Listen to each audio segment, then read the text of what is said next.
15 years ago, my friends and I visited a winter carnival. It was bright and noisy and packed. It was wonderful, and it was huge. There were rides, blinking and tooting as people went round and round or up and down, screaming and laughing. There were food stalls which smelled of salt and oil and sugar. There were heavily tattooed folks lifting things and moving them around or gathered in small groups smoking and chatting. There were families and young lovers and teens running amok. My friends and I spent hours there.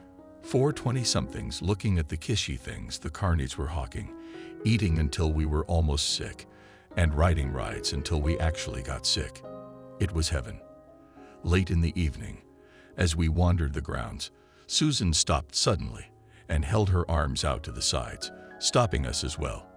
"Look," she exclaimed as she pointed between a tent and a dart game. "There's an arrow in the path leading down there." She turned to look at the other 3 of us, her black hair fanning out from the speed with which she turned. "Let's follow it. I bet there's something amazing down there." "Nah," said her boyfriend, Dave, reaching out to take her hand in an attempt to pull her away from the alley. "It's probably a staff marking. I doubt it's for the customers. Let's go over to the darts. I'll win you a stuffed animal." Susan wasn't having it though, and she insisted that we follow the arrow. She was one of those people who is a force of nature, so it only took a minute for her to convince us that we should check it out. I mean, maybe it will be nothing. Maybe Dave's right, and we just find crew stuff, but maybe. She leaned forward as her eyes grew wide. Maybe it's something amazing. Susan and Dave led us down the close alley between attractions. After only a few steps, the sounds and smells of the carnival dimmed until they were completely gone. Then we heard a soft violin and smelled incense. A few steps later, I looked between Susan and Dave to see a softly lit purple and blue stripped tent with a black awning, under which glowed the yellow light of the candle illuminating the door. Susan turned to us and whispered, "See, something amazing." She was giddy, and before anyone could respond, Susan was through the door, and there was nothing else to do but follow her. Inside the tent, it was warm and warmly lit by several candles.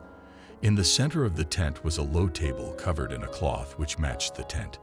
Sitting at the table was a gray-haired woman with a long braid and a face full of wrinkles. We saw her look up and smile, showing off pearly white teeth and a dimple in her cheek. It was everything you imagine when you think of fortune tellers. "Good evening, children." The woman stood when my best friend, Leah, walked into the tent. "I'm glad you chose to follow my sign. I was hoping you would visit me tonight. Now sit. Sit. I will read your futures. I will tell you 3 things which will happen before you die. And since you're a young bunch, I will tell you when that will be." There were 3 chairs positioned near the walls of the tent, and one across from hers at the table. I'm not a believer in fortune-telling or those kinds of supernatural things, but the fact that there were exactly the right amount of chairs for us was a little unsettling. Dave, Leah, and I sat in the chairs on the perimeter, and Susan sat in the one at the table. Of course she would go first. This was all her doing anyway.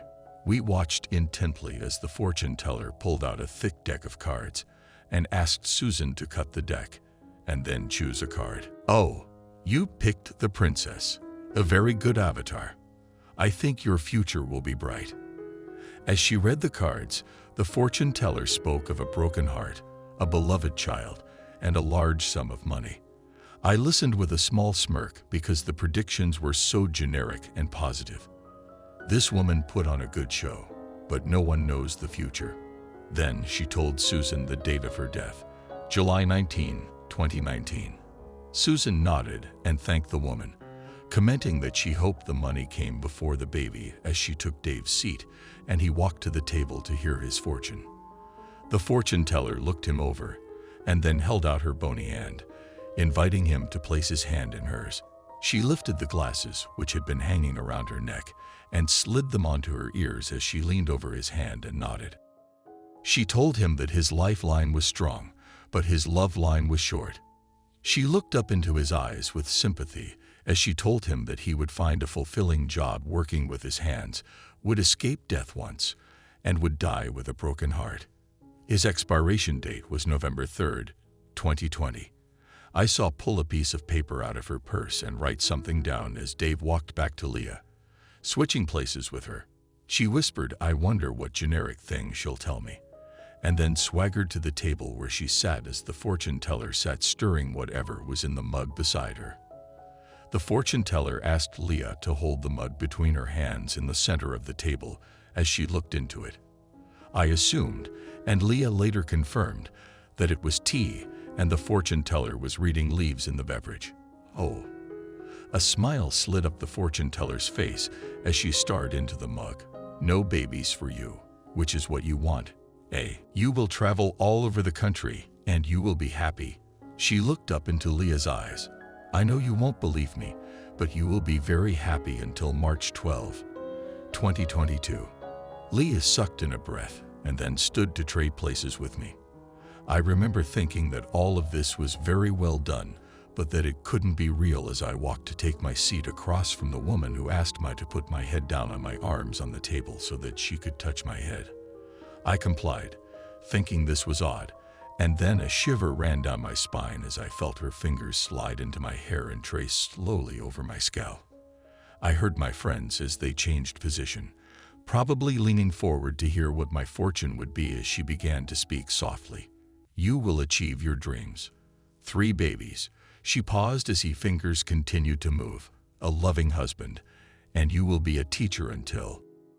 I held my breath as she concentrated. "Until February 1st, 2023. I let out my breath in a gasp because I realized how specific Leah and my fortunes had been. How could this woman have known? Maybe this really was real. I think she heard that gasp and realized what I had concluded because she leaned close and whispered, "Don't worry too much, dear. He will take good care of those babies." With that, she patted my hand, bid us good evening, and ushered us back into the night. When we got back to the carnival proper, Susan was stoked. She was bouncing on the balls of her feet, barely containing her excitement. "I know what we have to do, y'all. We should get tattoos of our expiration dates." I was a little shaken up, but Susan's exuberance was contagious, and we headed to the closest tattoo place to get our tats. We should have taken it more seriously.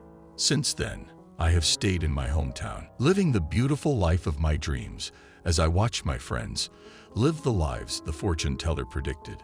Susan had a man leave her at the altar.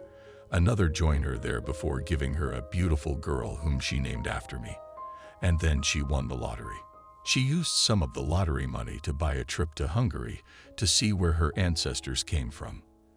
While there, her taxi was in an accident and she died on July 19, 2019. Dave became a carpenter. He loved every minute of his work and then went home to his beautiful wife and spunky son each night. In 2020, he died with a broken heart, having lived just long enough to watch his family succumb to the pandemic, which passed him over before he took his life on November 3, 2020. Leah and I stayed together the weekend of that funeral. We were scared because we had also been living the lives the fortune teller had predicted. She was single, free, and traveled often for work. She had seen every wonder of the continental U.S., been to countless zoos and museums, and was living her best life. And she might only be able to live it for another 2 years. It was the same for me.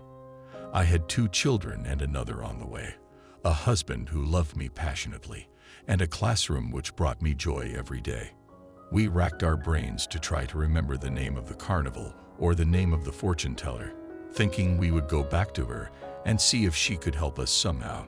We made all kinds of plans for our expiration dates, finally agreeing to making sure we were together on March 12th and February 1st. I watched my best friend die on March 12, 2022. We were sitting at a coffee shop in a big city talking about how Leah's tattoo had been itching lately and wondering if it was psychosomatic as her date approached when a car drove by and opened fire. The shooters sprayed the front of the shop with bullets, and one of them hit Leah in the head and killed her almost instantly. I watched her grimace, and then I watched the light fade from her eyes as she passed. Well, It's almost my expiration date. I am a believer. I have a few days left, and I am still frantically searching for the woman, or the carnival, or anyone who can help me. I've taken the rest of the month off so I can spend the days looking for a way out and the evenings enjoying my family and trying not to cry. I have written letters to each of them and post-dated them to be delivered on February 2nd. I'm writing this last bit on my phone as I walk. It's 15 years to the day since we had our fortunes told and the carnival is back in town. I didn't spend as much time here as I did when my friends were with me. I didn't eat myself sick or ride any rides. I wandered around looking for the dart game and the arrow on the ground until I found it. I'm standing at the top of the alley, my stomach churning at the thought of walking down and finding the tent. I don't have much hope, but my tattoo itches and I think I smell incense.